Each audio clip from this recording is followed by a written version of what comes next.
Welcome back to every naval battle in history. For much of recorded naval history, the focus has been on the Eastern Mediterranean and the doings of the Athenians. One has to suspect this has more to do with the Athenians taking a written interest in their own affairs than the reality of global events.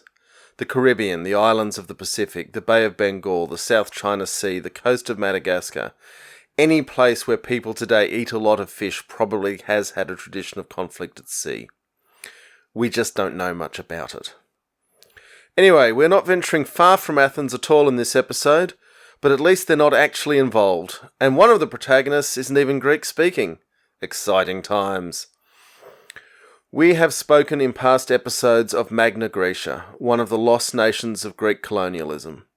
Centred around what today we would think of as southern Italy, Greater Greece was a sprawling collection of Greek colony cities. You can still find native speakers of archaic Greek dialects in southern Italy today. The greatest of these cities was Syracuse in Sicily, the rock on which Athenian ambition was broken in 413 BCE, covered here in episode 16. Come 384, or it might have been 383, what's a year when it comes to ancient history? And the Western Greeks didn't like writing dates down half as much as their counterparts in the East. Syracuse was sending out its latest colony into modern-day Croatia on the Adriatic Sea. The Liburnians, native to the region, and a couple of shipbuilders in their own right, knew that Greek colonisation was bad news. Being colonised by anyone is extremely bad news. Leading Syracuse was Dionysius I, also known as Dionysius the Elder.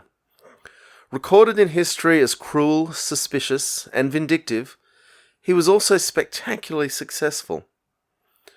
Rising to power and crushing the local democracy with some Spartan support, his continued rule was credited to a force of mercenaries protecting his power. He dramatically reduced Carthage's influence in Sicily, but failed to drive them out entirely. His alliance with Celtic invaders of Italy wreaked further havoc on the Etruscans, and he pillaged the temple of a city allied to Rome. Dionysius would die shortly after one of his plays, yes, he liked to write plays as well, won a prize at a festival in Athens.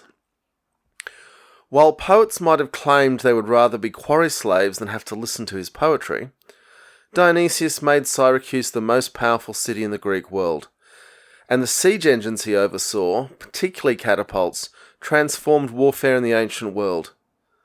No, wait, let's try that again. His invention of artillery changed warfare. So, an interesting guy. Definitely pissed off the historians of his era. And he had a new kind of fleet. The trireme, with 3 banks of oars, was making way for banks of 4 and 5 rowers, sharing bigger oars. In Latin, these 5-bank ships would be famous as Quinqueremes, but the Greeks preferred to call them penteres. With reportedly 300 of these super ships in the Sicilian fleet, the Liburnians of the Adriatic coast were in a lot of trouble. As Greek cities popped up around the Adriatic, the islanders on Hvar called on the rest of the Liburnian society for help. A siege fleet of Liburnians left Zadar to attack Pharos, 10,000 men in the fleet.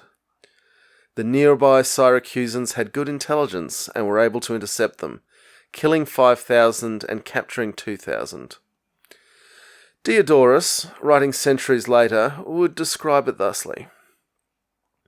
This year the Parians, who had settled on Pharos, allowed the previous barbarian inhabitants to remain unharmed in a well-fortified place, while they themselves built their city by the sea and enclosed it with a wall. Later, the earlier inhabitants took offence at the presence of the Greeks, and called in the Illyrians dwelling on the mainland opposite. These crossed to Pharos in a large number of small boats, and, more than 10,000 strong, killed many Greeks and did much damage. However, Dionysius, commander at Lissus, sailed up with a large number of triremes against the Illyrian light craft, and having sunk some and captured others, killed more than 5,000 of the barbarians and took around 2,000 prisoners. This mostly ended the expansionary dreams of the Liburnians. Also, Diodorus appears to be using trireme as shorthand for ship, given this fleet was mostly composed of newer, bigger ships. Fortunately for the Liburnians, Dionysius would die in 367, celebrating the success of his play. Possibly natural causes. According to the poets, he drank himself to death, maybe murdered by his son, and Syracuse's imperial era would start to fade. Strap in, folks, we've got lots more to cover as we take on every naval battle in history. Smash those like and subscribe buttons, you don't want to get left behind.